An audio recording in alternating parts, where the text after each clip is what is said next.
Hi, folks. This is Jay with Behind the Grind, the Professional GM Chronicles. And I am taking a little bit of time just to, well, chronicle my last couple of weeks. And it's been a while since I put one of these up, but I've had a chance to be able to talk to a number of game masters and learn some things from them. And it's been enlightening, it's been educational, and very surprising. I'll talk about some of the things that I've picked up the last couple of weeks. One of the things that comes to mind right off the bat is talking to Snack Daddy. And Sam had said, he's talking about making his NPCs and how he makes them memorable. And he talked about giving them a discernible trait. And I thought that was educational.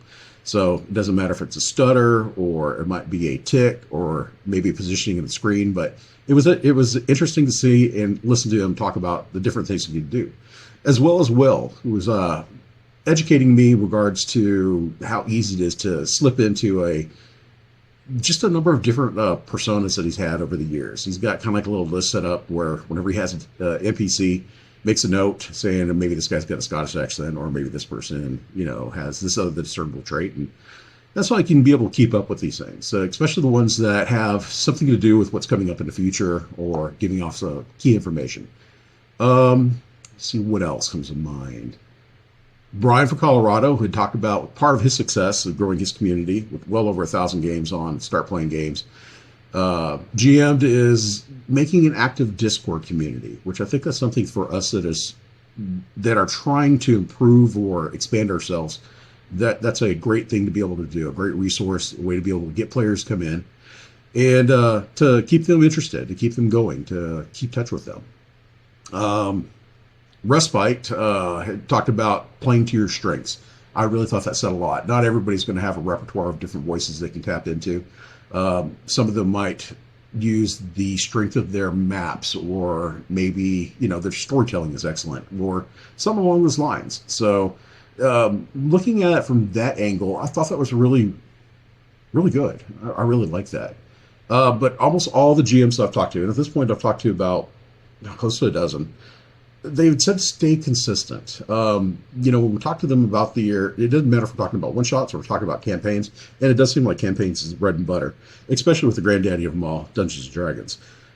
He says they all say just stay consistent, because you got people that have gone through a week working together, just working, and they're stressed out and everything else, and they look forward to this game. So even when it comes to paying for whatever reason, they want to be confident that game is going to occur. So they stay with it, they go.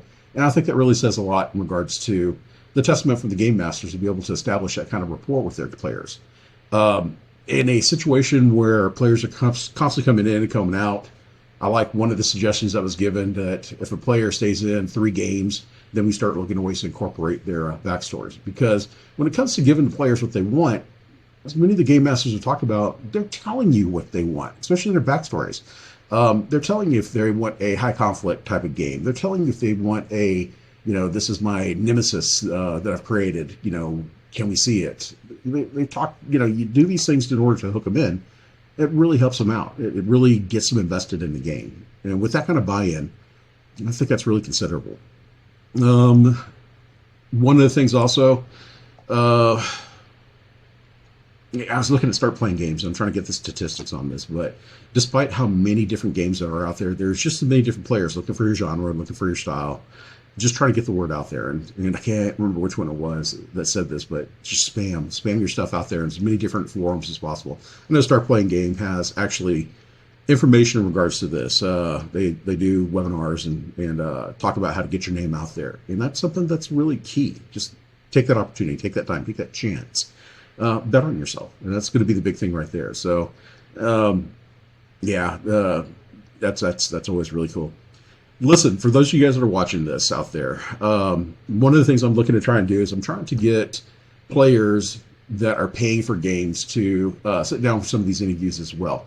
I'm looking for chances to be able to talk to people, to be able to find out what it is that they really want as far as helps them with the immersion of the game. I was talking to Jacob yesterday, and he says he runs a very old style game where it feels like a bunch of guys sitting around the table rolling dice. He doesn't use a lot of technology. He doesn't use a lot of of, special maps and icons and music. But he's got like 1,700 games under his belt, and he's got a real consistent core of group of players that are coming back for each of his sessions that he has. And he's got multiple sessions. I think he said he's got like 6 running right now. He's had upwards of 12 or more.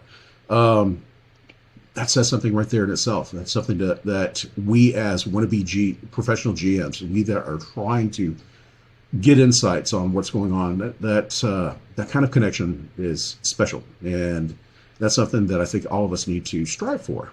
So, but like I said, I'm looking for paying players. I'm also looking for different people that are influential in the community. I'm reaching out to different celebrities, if you will, and even some of the members of like Start Playing Game.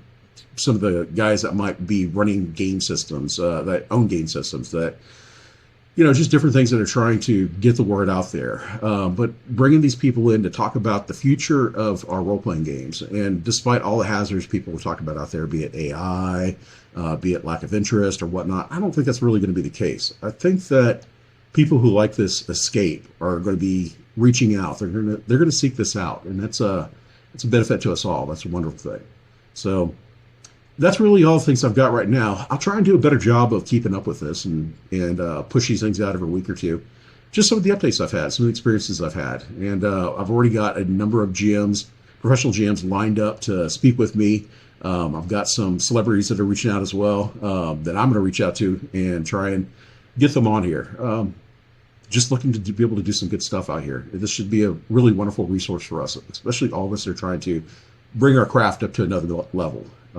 I thought I had a pretty good idea behind it all, and I'm learning that I don't. I do, but I can get better. So this is bringing my game mastering, my storytelling, my craft up to another level that I can implement, that I can amuse my players with, that I can interest my players with, and just hopefully have a good time with it. So, guys, if you like this type of thing, as always, like, subscribe, share.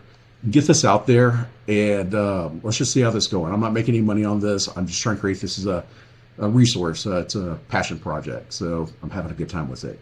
Anyways, thank you so much, and God bless. We'll see you soon.